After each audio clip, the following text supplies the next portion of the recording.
Hi dears, welcome back to my channel. അപ്പോൾ ഇന്ന് ഞാൻ വന്നിട്ടുള്ളത് നല്ലൊരു റെസിപ്പി വീഡിയോ ആണ്. റെസിപ്പി എന്ന് പറഞ്ഞു കഴിഞ്ഞാൽ ഇത് ശരിക്കും ഒരു മരുന്നാണ് കേട്ടോ. കർക്കിടക മാസമൊക്കെ ആയി കഴിഞ്ഞിട്ടുണ്ടെങ്കിൽ നമ്മൾ കർക്കിടക കഞ്ഞി അല്ലെങ്കിൽ മരുന്ന് കഞ്ഞി തയ്യാറാക്കുമല്ലേ. അപ്പോൾ അതിൽ ഒരു ഇമ്പോർട്ടൻ്റ് ആയിട്ടുള്ള ഒരു ഇൻഗ്രീഡിയൻ്റ് ആണ് ഉലുവ. ഇന്ന് ഞാൻ ഇവിടെ തയ്യാറാക്കുന്നത് ഉലുവ വെച്ചിട്ട് ലേഹ്യമാണ് കേട്ടോ. അപ്പോൾ ഇത് റെസിപ്പിയിലേക്ക് പോകുന്നതിന് മുമ്പ് നമുക്ക് ഉലുവയുടെ കുറച്ച് ഗുണങ്ങൾ എന്തൊക്കെയാണെന്ന് നോക്കാം. അപ്പോൾ ഉലുവ നമ്മൾ സാധാരണ കറികളിലൊക്കെ ഉപയോഗിക്കാറുണ്ട്. വറുത്തിട്ടിട്ടും പൊടിച്ചിട്ടിട്ടും അച്ചാറിൽ അങ്ങനെ പലതരത്തിലും ഉലുവ നമ്മൾ ഉപയോഗിക്കാറുണ്ട്. അതുകൂടാതെ സൗന്ദര്യ സംരക്ഷണത്തിനും കൂടിയിട്ട് ഉലുവ ഉപയോഗിക്കാറുണ്ടല്ലേ. നമ്മൾ തലയിൽ തേക്കാൻ, കേശവർദ്ധനത്തിനും എല്ലാം ഉലുവ ഹെൽപ്പ് ചെയ്യുന്നുണ്ട്. പിന്നെ ഉലുവയുടെ ഇല നമുക്ക് തോരൻ വെച്ചിട്ട് കഴിക്കാൻ അങ്ങനെ ഇപ്പോൾ കിട്ടാറുണ്ട്. പിന്നെ ഉലുവയിൽ മെയിനായിട്ട് അടങ്ങിയിട്ടുള്ളത് അയണാണ്. അപ്പോൾ അയൺ കണ്ടൻറ്റ് നല്ലോണം ഉണ്ട് ഉലുവയിൽ. അപ്പോൾ അതുകൊണ്ട് തന്നെ നല്ലൊരു ഹെൽത്തി ആയിട്ടുള്ള ഒരു ഭക്ഷണം കൂടിയിട്ടാണ്. പിന്നെ ഉലുവയിലുള്ളത് പ്രോട്ടീന്, ഫൈബർ, മഗ്നീഷ്യം ഇതൊക്കെ നല്ലോണം ഉണ്ട് കേട്ടോ ഉലുവയിൽ. പിന്നെ വേറെ പറയാനായിട്ടുള്ളത്, മുല കിട്ടുന്ന അമ്മമാർക്കൊക്കെ പാല് കുറവാണെന്നുണ്ടെങ്കിൽ ബ്രസ്റ്റ് മിൽക്ക് കൂടാൻ വേണ്ടിയിട്ട് നമ്മൾ ഉലുവ കൊടുക്കാറുണ്ട്.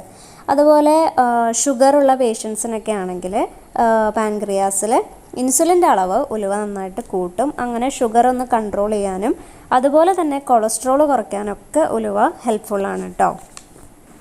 പിന്നെ ഉലുവയുടെ ഒരു ഗുണം എന്താണെന്ന് വെച്ചാൽ, നെഞ്ചരിച്ചിലൊക്കെ ഉണ്ടാകുമ്പോൾ ഉലുവയുടെ വെള്ളം കുടിച്ചാൽ പെട്ടെന്ന് തന്നെ ആശ്വാസം ഉണ്ടാവും. അതുപോലെ തന്നെ ദഹനത്തിൻ്റെ പ്രശ്നങ്ങൾ, വയറുവേദന അതിനൊക്കെ ഉലുവ നല്ലതാണ് കേട്ടോ.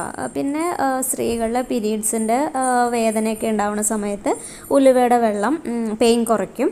അപ്പോൾ ഇതൊക്കെയാണ് കേട്ടോ ഉലുവയുടെ ഗുണങ്ങൾ. അപ്പോൾ ഇനി നമുക്ക് ഉലുവ വെച്ചിട്ട് ഈ റെസിപ്പി എങ്ങനെയാണ് ഉണ്ടാക്കുന്നതെന്ന് നോക്കാം. അപ്പോൾ ഞാൻ 100 ഗ്രാമിൻ്റെ ഒരു പാക്കറ്റാണ് കേട്ടോ എടുത്തിട്ടുള്ളത് ഉലുവ. അപ്പോൾ ഞാനിന്ന് തയ്യാറാക്കാൻ പോകുന്നത് ഉലുവ ലേഹ്യമാണ് കേട്ടോ. അപ്പോൾ ഈ ഒരു പാക്കറ്റ് വെച്ചിട്ടാണ് ഞാൻ ഉണ്ടാക്കുന്നത്. അപ്പോൾ ഇത് മരുന്നായതുകൊണ്ട് തന്നെ ഒരുപാടൊന്നും കഴിക്കേണ്ട ആവശ്യമില്ല. ദിവസത്തിൽ ഒരു 2 സ്പൂണൊക്കെ വെച്ചിട്ട് കഴിച്ചാൽ മതി.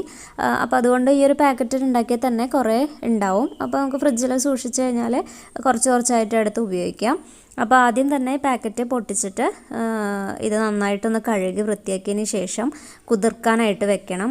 അപ്പോൾ ഞാൻ രാവിലത്തെ ചായക്കുടിയൊക്കെ കഴിഞ്ഞതിന് ശേഷമാണ് കേട്ടോ അത് കുതിരാൻ വെച്ചിട്ടുള്ളത്. എന്നിട്ട് പിന്നെ വൈകുന്നേരത്താണ് ലേഹ്യം ഉണ്ടാക്കിയത്. എനിക്ക് റെസിപ്പി പറഞ്ഞു തന്നിട്ടുള്ളത് എൻ്റെ അമ്മയാണ് കേട്ടോ. അപ്പോൾ അമ്മ വീട്ടിലുണ്ട്. അപ്പോൾ ഞാനും അമ്മയും കൂടിയിട്ടാണ് ഇത് ഉണ്ടാക്കുന്നത്. ഇനി നമുക്കിത് നന്നായിട്ട് കഴുകി വൃത്തിയാക്കിയതിന് ശേഷം കുതിരാനായിട്ട് വെക്കാം കേട്ടോ.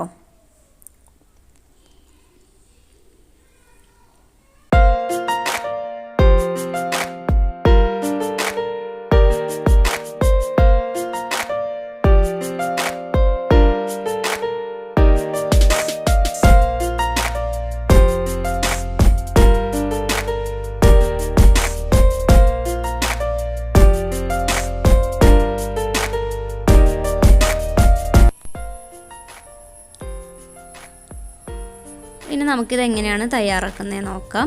അപ്പോൾ ആദ്യം തന്നെ വെള്ളത്തിൽ നിന്ന് കഴുകി വാരിയിട്ട് കുക്കറിലേക്ക് ഇട്ട് കൊടുക്കുക. അപ്പോൾ ഇതൊക്കെ അമ്മയാണ് കേട്ടോ ചെയ്യണത്. എന്നിട്ട് ഇത് വേവാൻ ആവശ്യത്തിനുള്ള വെള്ളം ഒഴിച്ചു കൊടുക്കാം. അപ്പോൾ കുറച്ച് മുകളിലായിട്ട് നിൽക്കുന്ന പോലെ വേണം കേട്ടോ വെള്ളം ഒഴിക്കാനായിട്ട്. ഉലുവയ്ക്ക് നല്ലോണം വേവുണ്ട്. അപ്പോൾ ഒരു മീഡിയം ഫ്ലെയിമിൽ ഒരു 4 വിസിൽ വെച്ചിട്ടുണ്ടായിരുന്നു. അപ്പോൾ ആ സമയത്ത് നമുക്ക് കുറച്ച് ശർക്കരയും കൂടിയും ഒന്ന് മെൽറ്റാക്കാനായിട്ട് വെക്കാം. അപ്പോൾ ഉലുവയ്ക്ക് നല്ലൊരു കൈപ്രസാണല്ലോ. അപ്പോൾ അതൊന്ന് ബാലൻസ് ചെയ്യാൻ വേണ്ടിയിട്ട് നമുക്ക് കുറച്ച് മധുരം ഇട്ട് കൊടുക്കാം. അപ്പോൾ നമ്മുടെ ഇഷ്ടത്തിന് മധുരം ചേർത്ത് കൊടുക്കാം. ഒരുപാട് മധുരം ആവരുത്. ഇതൊരു മരുന്ന് പോലെ കഴിക്കുന്ന കാരണം കുറച്ചൊരു കനപ്പോട് കൂടി തന്നെ കഴിക്കണം കേട്ടോ. ഇപ്പോൾ പ്രഷറൊക്കെ പോയി കഴിഞ്ഞു. ഉലുവയൊക്കെ നന്നായിട്ട് വെന്തിട്ടുണ്ട്. ഇപ്പോൾ വെന്ത് അലിഞ്ഞു പോകുന്നില്ല. ഇതിങ്ങനെ ഉലർന്ന് തന്നെ കിടക്കും കേട്ടോ. എന്നാലും നന്നായിട്ട് കുക്കായിട്ടുണ്ട്. ഇനി നമുക്ക് ഇത് ഒരു ചീഞ്ചട്ടി എടുക്കാം. ചീഞ്ചട്ടി അല്ലെങ്കിൽ ഉരുളിയാണ് കേട്ടോ കുറച്ചും കൂടി നല്ലത്. എൻ്റെ കയ്യിൽ ചെറിയ ഉരുളി ഇല്ലാത്ത കാരണമാണ് ഞാൻ ഇത്തിരി വലിയൊരു ചീഞ്ചട്ടി എടുത്തിട്ടുള്ളത്. ഇനി ഇതിലേക്ക് നമുക്ക് ഓയിലോ അല്ലെങ്കിൽ നെയ്യൊക്കെ ഒഴിച്ചു കൊടുക്കാം. അപ്പോൾ ഞാൻ നെയ്യല്ല, ഓയിലാണ് കേട്ടോ ഒഴിച്ചു കൊടുത്തിട്ടുള്ളത്. സൺഫ്ലവർ ഓയിലാണ്. കുറച്ച് മാത്രം ഒഴിച്ചു കൊടുത്താൽ മതി. ഒരുപാട് ചേർക്കേണ്ട ആവശ്യമില്ല. അതിനുശേഷം നമുക്ക് നമ്മുടെ വെന്ത് വന്നിട്ടുള്ള ഉലുവ ഇതിലേക്ക് ഇട്ട് കൊടുക്കാം. എന്നിട്ട് കുറച്ച് സമയം ഒന്ന് വഴറ്റിയിട്ട് അതിലത്തെ വെള്ളത്തിൻ്റെ അംശമൊക്കെ ഒന്ന് പോകണം കേട്ടോ. അത് വരയ്ക്കും ഒന്ന് ഈ എണ്ണയിൽ കിടന്നിട്ട് ഒന്ന് മൂപ്പിച്ചെടുക്കുക. ഫ്ലെയിമൊക്കെ മീഡിയത്തിൽ വെക്കാൻ വേണ്ടി ശ്രദ്ധിക്കണം കേട്ടോ. ഹൈ ഫ്ലെയിമിലിട്ട് കഴിഞ്ഞിട്ടുണ്ടെങ്കിൽ അത് ശരിയാവില്ല. അപ്പോൾ ഇത് കുറച്ച് സമയം എടുത്ത് ചെയ്യേണ്ട ഒരു മരുന്നാണിത്. കുറച്ച് സമയം എന്ന് വെച്ചാൽ കുറച്ചധികം സമയം തന്നെ വേണം. ഇനി നമുക്ക് ഇതിലേക്ക് നാളികേര പാൽ ഒഴിച്ചു കൊടുക്കാം. അപ്പോൾ ഇത് ഒന്നാം പാൽ രണ്ടാം പാൽ അങ്ങനെ തിരിച്ചിട്ടൊന്നുമില്ല, ഒരുമിച്ച് തന്നെ അടിച്ചിട്ടെടുത്തതാണ് കേട്ടോ. കുറച്ച് ഒരു തേങ്ങ ചിരകി ഒന്ന് മിക്സിയിൽ ജസ്റ്റ് ഒന്ന് കറക്കിയതിന് ശേഷം പിഴിഞ്ഞെടുത്തിട്ടുള്ള പാലാണ്. അപ്പോൾ കുറച്ച് വെള്ളം ചേർത്തിട്ട് പിന്നെയും പിഴിഞ്ഞിട്ടുണ്ടായിരുന്നു. അങ്ങനെ അത് മൊത്തത്തിൽ തന്നെ ഒഴിച്ചു കൊടുക്കുകയാണ് ചെയ്തിട്ടുള്ളത്. അതിന് ശേഷം ഇനി ഈ പാലിൽ കിടന്നിട്ട് ഉലുവ നന്നായിട്ട് തന്നെ ഒന്ന് വെന്ത് വരണം. അപ്പോൾ ഒരു ലേശം ഉപ്പും കൂടി ഇട്ട് കൊടുത്തിട്ടുണ്ട് കേട്ടോ. ഇടയ്ക്കിടയ്ക്ക് ഇളക്കി കൊടുക്കുക. എന്നിട്ട് തേങ്ങാപ്പാലിൽ കിടന്ന് നന്നായിട്ട് തന്നെ അത് വെന്ത് വരട്ടെ. ഇനി നമുക്ക് ശർക്കരയുടെ പാനി ഉണ്ടല്ലോ, അത് ഒരു അരിപ്പയിലൂടെ അരിച്ചിട്ട് അതും കൂടി ഇതിലേക്ക് ഒഴിച്ചു കൊടുക്കാം.